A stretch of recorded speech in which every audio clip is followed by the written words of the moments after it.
حضور صلی اللہ علیہ وسلم نے نا فجر کی نماز پڑھائی، فجر کی، اور حضور فجر کی نماز پڑھا کے فرمانے لگے بھئی کسی بندے نے روزہ رکھا ہوا ہے آج؟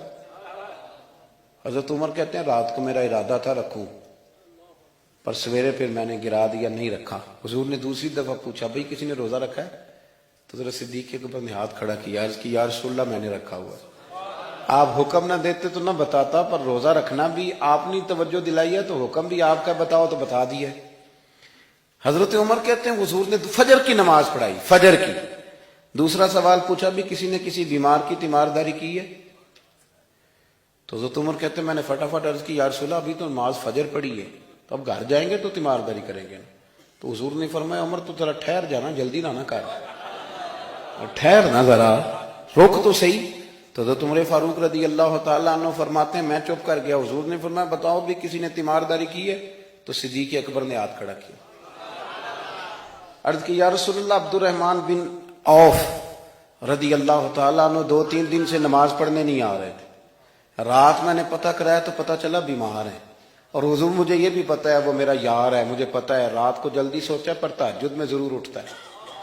تو حضور میں بھی ذرا فجر کا وقت جلدی اٹھا ہوں تو فجر میں آنے سے پہلے عبد الرحمن ابن عوف کی تیمارداری کر کے آیا ہوں۔ حضرت عمر کہتے ہیں میں نہ ہلکا ہلکا ڈھیلا پڑ گیا۔ حضور نے تیسرا سوال پوچھا، فرمایا کسی نے کسی مسکین کو کھانا کھلایا؟ کھانا کھلایا کسی مسکین کو؟ حضرت سیدنا عمر فاروق کہتے ہیں میں نے پھر عرض کی، میں نے کہا یا رسول اللہ ابھی تو فجر پڑی ہے، گھر جائیں گے کوئی چیز لیں گے تو کھانا کھلائیں گے۔ تو حضور پھر مسکرائے، فرمایا عمر تو ذرا ٹھہر نہیں جاتا، ذرا ٹھہر نہ، ذرا نظارہ تو کرنا، گویا یہ شان صدیق اکبر کا جلسہ ہو رہا، ٹھہرنا۔ حضور نے پھر پوچھا بھی کسی نے کسی مسکین کو کھانا کھلایا ہے؟ تو حضرت عمر کہتے ہیں لوگ سارے دائیں بائیں دیکھ رہے تھے اور میں چپکے ابو بکر کو دیکھ رہا تھا، کہ مجھے پتا تھا کہ بولنا اسی نہیں ہے، اور دل میرا کر رہا تھا کہ کہہ دوں دیو جناب جواب، دل میرا کر رہا تھا۔ وہ سمجھ گئے تھے کہ سونا راضی کن کاموں میں ہو، بس یہ نقطہ انہوں نے پا لیا تھا۔ حضور نے فرمایا بتاؤ کسی مسکین کو روٹی کھلائی ہے؟ تو جناب سیدنا صدیق اکبر نے ہاتھ کھڑا کیا، عرض کی یا رسول اللہ سویرے اٹھا ہوں تو چھوٹا بیٹا بھی اٹھ گیا تھا، اور میرے وضو کرتے سنت پڑھتے ماں سے کہنے لگا بھوک لگ رہی ہے، تو ماں نے 2 روٹیاں بھی پکا دی۔ تو حضور ایک اس نے کھائی، دوسری اس کے ہاتھ میں تھی۔ جب ہم نکلے ہیں نا گھر سے تو دروازے پہ ایک فقیر کھڑا تھا، مسکین کھڑا تھا، کہہ رہا تھا رات سے بھوکا ہوں، کوئی دروازہ کھلنے کا انتظار کر رہا تھا، ابو بکر سب سے پہلے تیرا ہی کھلا ہے۔ تو حضور میں نا اس مسکین کو ایک روٹی کھلا کے آیا ہوں۔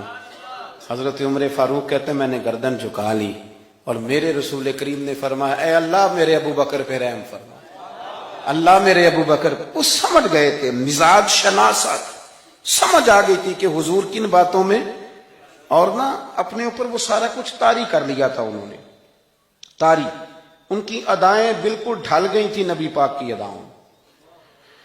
3 دن وہ غار ثور میں رہے تو ہمارے صوفیاء فرماتے ہیں کہ ان پر تجلیاں بھی پڑی محبوب کی معرفت کی۔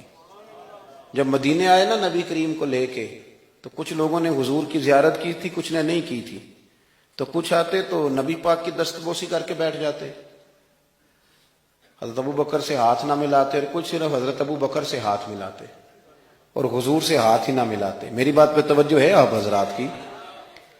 تو کچھ لوگوں کو نا شبہ ہونے لگا، وہ معاذ اللہ سمجھنے لگے کہ شاید یہی اللہ کے رسول ہے۔ حضرت صدیق اکبر، یہ کیوں شبہ ہوا؟ تو ہمارے محدثین فرماتے ہیں کہ ابو بکر صدیق بولتے بھی اس طرح تھے جو میرے نبی پاک کا طریقہ، بیٹھتے بھی اس طرح تھے جو رسول پاک کا طریقہ۔ کہتے ہیں انہوں نے امامہ باندھا ہوا تھا تو جو امامے کا پیچ حضور کا ڈھیلا رہ گیا تھا ان کا بھی ڈھیلا رہ گیا تھا، اس طرح اپنے آپ کو مزاج میں ڈھالا تھا۔ تو من شدی من تو شدم، میں اس طرح ڈھالا تھا مزاج میں، اس طرح کے کوئی فرق ہی نہیں نظر آتا تھا۔ وہ کہتے ہیں جب حضرت ابو بکر صدیق نے دیکھا نا کہ لوگوں کو تو شک ہو رہا ہے، کوئی میرے ساتھ ہاتھ ملا کے بیٹھ جاتے، تو حضرت صدیق اکبر نے کہا کوئی ایسا کام کرنا چاہیے کہ پتہ چلے آقا کون ہے غلام کون ہے۔ اٹھے، کندھوں پہ چادر تھی، وہ اتار کے نا تو حضور پہ سایہ کر دیا، لوگوں کو پتہ چل گیا کہ سایہ کرنے والا کوئی غلام ہے، اور جس پر سایہ کیا جا رہا ہے وہ آقا ہے۔ کیا خوبصورت نقطہ لکھا ہے مفسرین نے شارحین فرماتے ہیں تھوڑی دیر کے لیے، تھوڑی دیر کے لیے، تھوڑی دیر کے لیے حضرت ابوبکر صدیق نے حضور کے سر انور پر اپنی چادر کا سایہ کیا تھا۔ اللہ کے رسول نے احسان کا بدلہ یہ دیا، نیکی کا بدلہ یہ دیا کہ قیامت تک ان کی قبر پر اپنے گنبد کا سایہ فرما دیا، قیامت تک گنبد کا سایہ کر دیا۔